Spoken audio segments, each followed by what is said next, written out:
শেরপুরের একমাত্র বেসরকারি তাজ কোল্ড স্টোরেজে অ্যামোনিয়া গ্যাস লিকেজের কারণে প্রায় ৫৭,০০০ বস্তা বীজ ও খাবার আলু নষ্ট হয়ে গেছে। এই ঘটনায় বিক্ষোভ করেছেন কৃষকরা। এ বিষয়ে বিস্তারিত জানাতে সরাসরি যুক্ত হচ্ছেন আমাদের সহকর্মী জুবাইদুল ইসলাম। জুবাইদুল, কৃষকদের ক্ষতি পোষাতে কি বলছে কোল্ড স্টোরেজ কর্তৃপক্ষ, জানাবেন।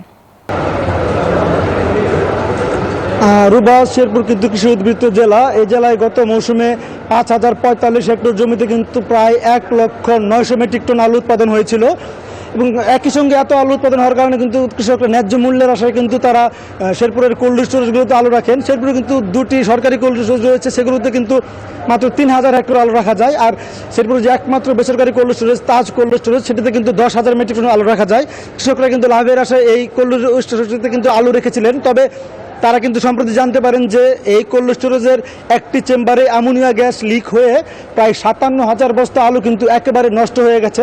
সেই চেম্বারে কিন্তু বীজ আলু এবং খাবার আলু ছিল, সেগুলো কিন্তু একেবারেই খাবার অনুপযোগী হয়ে গেছে এবং যেগুলো বীজ আলু ছিল সেগুলো কিন্তু চারা রোপণের অনুপযোগী হয়ে গেছে। এই খবর শোনার পরে কিন্তু কৃষকরা এই কোল্ড স্টোরেজে এসে বিক্ষোভ করেছেন এবং কর্তৃপক্ষের সাথে কথা বলেছেন। তারা কিন্তু এই যে আলু নষ্ট হয়েছে সেটা ক্ষতিপূরণ চাচ্ছেন। আমরা একটু যদি একজন কৃষকের সাথে কথা বলি যে আপনার কি পরিমাণ ক্ষতি হয়েছে, কত আলু রেখেছেন? এক কথায় বলতে গেলে কি, আমরা একজন প্রান্তিক কৃষক। আমরা আসলে বছরে একবারে আলু চাষ করি। আমরা অনেক ১৬,০০০ টাকা করে কার্টন কিনে আমরা শুধু এই আলু তৈরি করছি শুধু বীজ লাগানোর জন্য। কারণ আমরা যে আঙুর আলুগুলো নষ্ট হয়ে গেল গা, আঙুর এই বছরটা এবার কেমনে যাবে? আর আঙুর তো আলু এই বীজ না হলে তো আমরা নাগাতে পারবো না।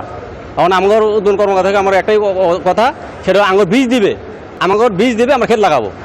ধন্যবাদ। আমরা কিন্তু শুনছিলাম একজন কৃষকের কথা। তিনি কিন্তু বলছিলেন যে এই বীজের ক্ষতিপূরণ না পেলে কিন্তু তারা কিন্তু বেশ ক্ষতিগ্রস্ত হবেন। আমরা কথা বলছি কোল্ড স্টোরেজ কর্তৃপক্ষের সঙ্গে। তারা আমাদেরকে জানিয়েছেন যে আগামী বৃহস্পতিবার তারা কৃষকদের সাথে বসে তারা কিন্তু একটা সিদ্ধান্ত নেবেন। তো এই ছিল শেরপুর থেকে আমার কাছে কোল্ড স্টোরেজের সর্বশেষ তথ্য। রুবা।